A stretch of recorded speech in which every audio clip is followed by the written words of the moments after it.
Welcome everyone to the first episode of a multi-episode series that the VBW is calling the Build To Yardstock. And in our first episode tonight, we sit down in a one-on-one exclusive interview with the VBW World Champion, the GOAT James Blade.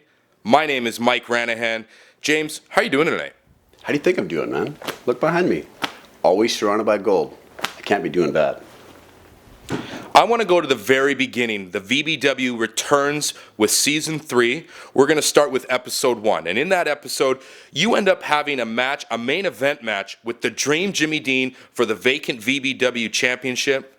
You end up actually capturing that championship, but it was the episode after that had everyone talking. And you were quoted when talking on a cell phone with someone that we're not aware who it was, as saying you had a steel plate in your boot during your match with Jimmy Dean.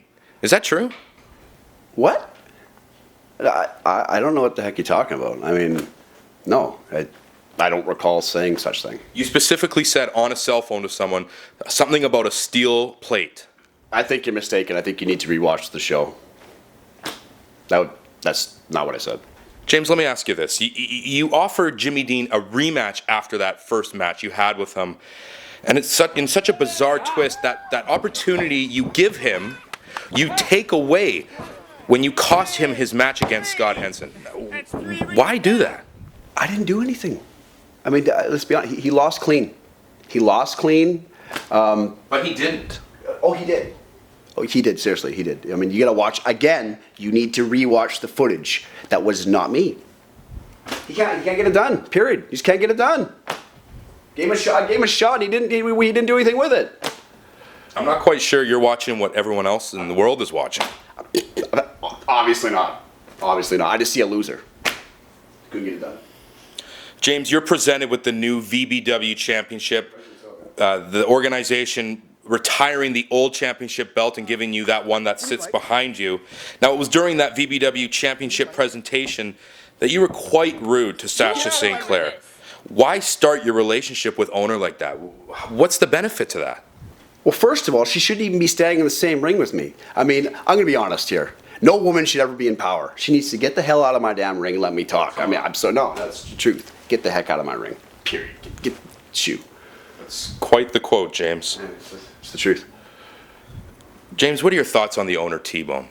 Look at this guy, T-Bone, walking around like he owns the place. Well, I guess technically he does, but I mean, there wouldn't be a show without the GOAT James Blade. So T-Bone should be on his hands and knees and, thanking me, if you will. That's what I think of T-Bone. That's the owner you're talking about. He can't. What's he gonna do? What's he gonna do? Fire me? What's gonna happen to the show? There's gonna be no more show. GOAT James Blade goes bye-bye. The VBW goes bye-bye. You know it and I know it, period. Come on, Mike. What's he gonna do? Nothing. James, it's in your contract with the VBW that you cannot touch VBW personnel. And in episode 4, you end up switchblading cameraman Joe. Like, come on. Did you think you were going to get away with that? Okay. This is the one time I will say, yes, my foot did kick cameraman Joe in the face. I mean, but the professor's correct. For anybody who watches our shows, the professor says it all the time. It was a leg cramp. Sometimes I've been told by the doctors my knee kind of just like snaps for no reason, and he got kicked in the face by accident, complete accident, and I feel bad about that one. Totally accident though. Do you feel bad about this, James? You have a match against Mini G, and in that match he ends up suffering a knee injury and missing weeks of action because you wouldn't let go of the greatest leg lock of all time, so you call it, the gloat. I mean, release the hold, man. The guy missed weeks of action over it. Okay, we're gonna go old school for right now. You like it, Mini G. Oh, you like it and you love it, and you're gonna take more of it. The fact of the matter is, I had him in the gloat, and I like the way it felt. I could feel the meat. I could feel his legs starting to give, and all of a sudden, pop! I could feel that knee pop, and it felt good. If you're going to step into my ring and try to take me down, I'm going to make you feel some pain, and that's it. And he learned his lesson. He'll think twice before he comes step up to me again. You don't feel bad about that at all? Not at all. He got what he deserved. If you're going to accept a match against the GOAT James Blade, you're going to take what's coming. And that goes for Jimmy Dean, too. And you'll see what happens at Yardstock. Who do you think you are, James? Look it, buddy. I'm your master. If it wasn't for me, you wouldn't have a damn job. You know it and I know it.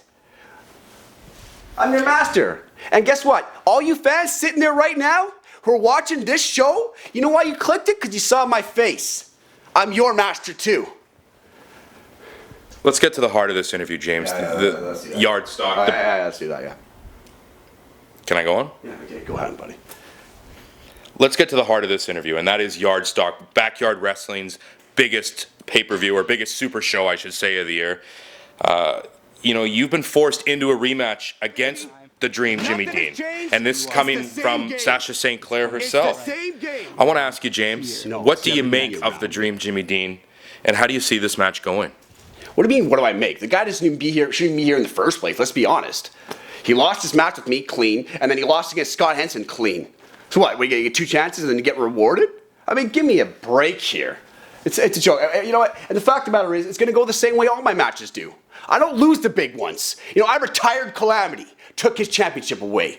I won the 9-man elimination match at Bragging Rights, defeating the likes of Scott Henson, the undeniable one Eric Cage, Mean Streak Mike Dempsey, and the Dream Jimmy Dean, by the way. Beat them all. James, you've never won this match fair. You've never won any match fairly. You talk out your ass, buddy. Just once. Once, try and win a match without the help of someone else. Let's be honest, buddy. You don't get this cheating your whole way. I've won every match clean. Every match is clean, buddy. Every match is clean. You know it and I know it. I don't understand where you're coming from. I don't get it. You're a cheater, James Blade. Look, buddy. You've been disrespecting me since the old days, buddy. You talk shit about me all the time. This and that and this and that. If you don't quiet your mouth, I'm gonna slap your face up. How about that? Huh? How about that? How about that? How about that? How about that? Let's do this properly. Oh yeah, let's do what? Yeah, what's that? If we're gonna do these one-on-one interviews, you got to show some class. This is Mike Ranahan's segment. Oh yeah, you know what? It's Go James Blaze segment. You don't talk shit like that again. What are you doing? Keep talking, my boot's going down your damn face. And you know what? This right here is never going anywhere, and it never will. Get out of here. Yeah. Get out. Yeah, open your mouth. Enough. Ugh. Get someone in here. What the heck just happened there?